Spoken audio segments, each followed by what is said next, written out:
Hello friends, कैसे हो आप सभी लोग। आई होप कि सभी बहुत अच्छे होंगे। तो जैसा कि हमारी सीडीपी की क्लासेस चल रही हैं जो कि आपके सीटेट 2024 के लिए हैं, पेपर फर्स्ट और पेपर सेकंड दोनों में ही सीडीपी की क्लासेस में जितनी भी चीज़ें यहाँ पर कराई जा रही हैं वो सारी आपके एग्जाम के लिए बहुत ज़्यादा इंपॉर्टेंट होने वाली हैं।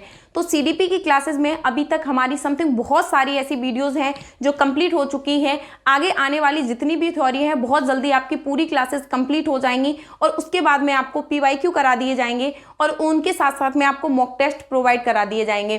तो इसमें आपको जो सीडीपी की जितनी भी क्लासेस चली हैं उन्हें आप एक प्लेलिस्ट है सीटेट 2024 के नाम से लवली एकेडमी पर जाकर अभी सर्च कीजिए और अभी जाकर उसे वॉच करके आपकी जितनी भी प्रीवियस में वीडियो डाली जा चुकी हैं उन्हें एक बार वॉच कीजिए। उसके बाद में जो आज हमारा मोस्ट इंपॉर्टेंट चैप्टर है, इससे एक या दो क्वेश्चन एग्जाम में आपको 100% देखने के लिए मिलने वाले हैं, जो है एनसीएफ 2005 यानी कि राष्ट्रीय पाठ्यक्रम की रूपरेखा 2005 है। इससे आने वाले जितने भी क्वेश्चन हैं आई होप इस थ्योरी से आपके बहुत अच्छे से कंप्लीट हो जाएंगे। ये थ्योरी है बहुत ही ज़्यादा शॉर्ट में बनाई गई है ताकि इससे अभी तक जितने भी क्वेश्चन आए हैं वो इन सभी चीज़ों से ही कंप्लीट हो जाएंगे। आपको एक बार कॉन्सेप्ट कंप्लीट हो जाएगा तो उसके बाद आने वाले जितने भी क्वेश्चन हैं वो सारे आप बहुत अच्छे से कंप्लीट कर पाएंगे। तो जो राष्ट्रीय पाठ्यचर्या है यानी कि एनसीएफ 2005 है वो क्या है, इसका क्या प्रावधान था, इन सभी चीजों के बारे में डिस्कस करेंगे। तो राष्ट्रीय पाठ्यचर्या रूपरेखा 2005 शिक्षा के संबंध में अब तक का सबसे महत्वपूर्ण दस्तावेज है।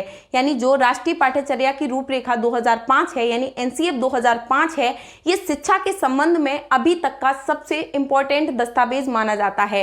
यानी जो राष्ट्रीय पाठ्यचर्या की रूपरेखा 2005 है ये अभी तक शिक्षा के क्षेत्र में जितनी भी चीजें की गई हैं, जितनी भी चीजें शिक्षा जगत के लिए बनाई गई हैं, उन सभी के लिए एक मोस्ट इंपॉर्टेंट है। ये एक प्रकार से एक बहुत ही ज्यादा इंपॉर्टेंट डॉक्यूमेंट है जो कि आपकी शिक्षा के लिए बनाया गया है, एजुकेशन के लिए बनाया गया है।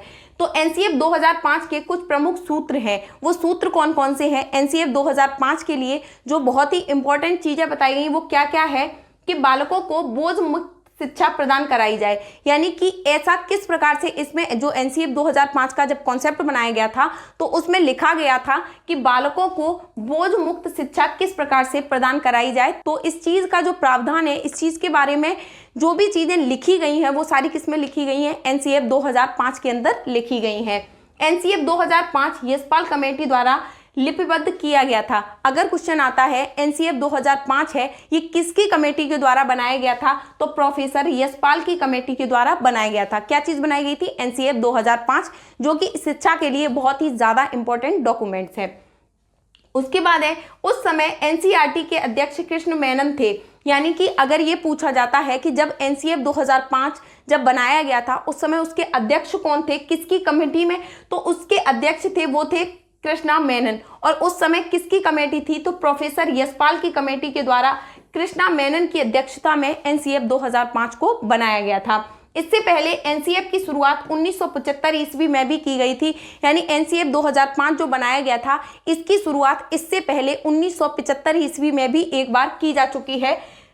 उसके बाद है एनसीएफ 2005 के कुछ इंपॉर्टेंट बिंदु हैं जहां से आपको क्वेश्चन बहुत ज्यादा देखने के लिए मिलते हैं। वो मोस्ट इंपॉर्टेंट बिंदु कौन कौन से हैं, पाठ्यक्रम बाल केंद्रित होना चाहिए। यानी एनसीएफ 2005 में इस चीज को लिखा गया है जो उसका पाठ्यक्रम बनाया जाना चाहिए वो कैसा होना चाहिए, बाल केंद्रित होना चाहिए। यानी कि ऐसा पाठ्यक्रम बनाना चाहिए जिसमें बालक को केंद्र में रखा जाए, यानी एक बालक को केंद्र में रखा जाए। यानी एनसीएफ 2005 का जो पाठ्यक्रम बनाया जाए उसके अकॉर्डिंग एक बालक को केंद्र में रखना चाहिए।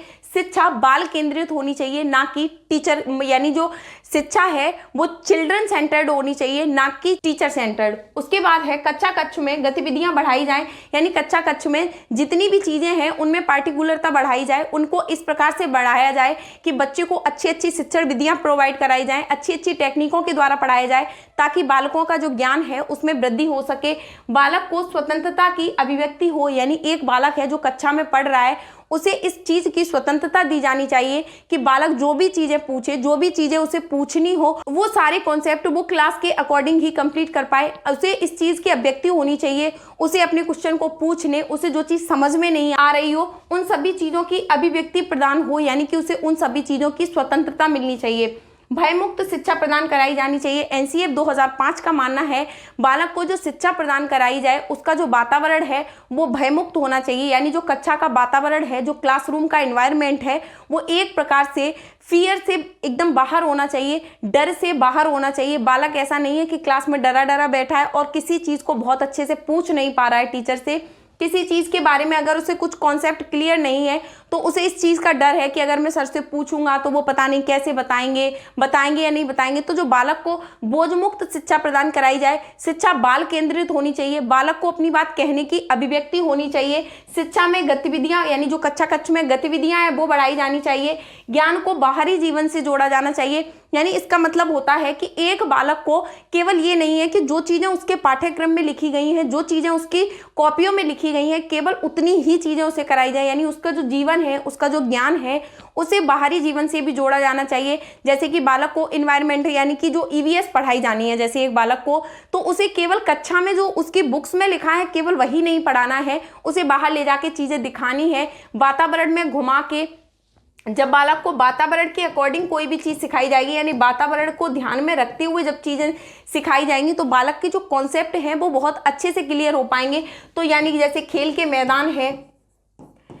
का मैदान है, ये भी बालक की बहुत सी चीज़ें ऐसी हैं जिन्हें कंप्लीट करा सकता है। खेल का मैदान है, कक्षा से बाहर ले जाके बच्चों को, कक्षा के बाहर ले जाके बच्चों को चीज़ें सिखाई जानी चाहिए। बच्चे को इस प्रकार से शिक्षा प्रदान कराई जानी चाहिए कि जितनी भी चीज़ें हमारे इन्वायरमेंट में हैं उन सभी चीज़ों के जो कॉन्सेप्ट हैं वो बालक के बहुत अच्छे से क्लियर हो पाएं। ये सारी चीज़ें किसमें बताई गई? एनसीएफ 2005 में। एनसीएफ 2005 को लिपिबद्ध किसकी अध्यक्षता में किया गया था? तो प्रोफेसर यशपाल की अध्यक्षता में किया गया था। जब एनसीएफ 2005 बना था उस समय वहाँ के अध्यक्ष कौन थे? तो कृष्णा मेनन थे वहाँ के अध्यक्ष। जो भयमुक्त शिक्षा है वो किसके द्वारा प्रदान कराई जाने की, यानी ऐसा कौन सा दस्तावेज है उसमें बताई गई है? तो एनसीएफ 2005 में बताई गई है। अगर इस प्रकार से आपके क्वेश्चन आते हैं तो ये सारी चीजें आप बहुत अच्छे से कर पाएंगे। तो आज के लिए एनसीएफ 2005 की क्लास में जो हमारी आज की थ्योरी है इसमें फिलहाल इतना ही। Thank you.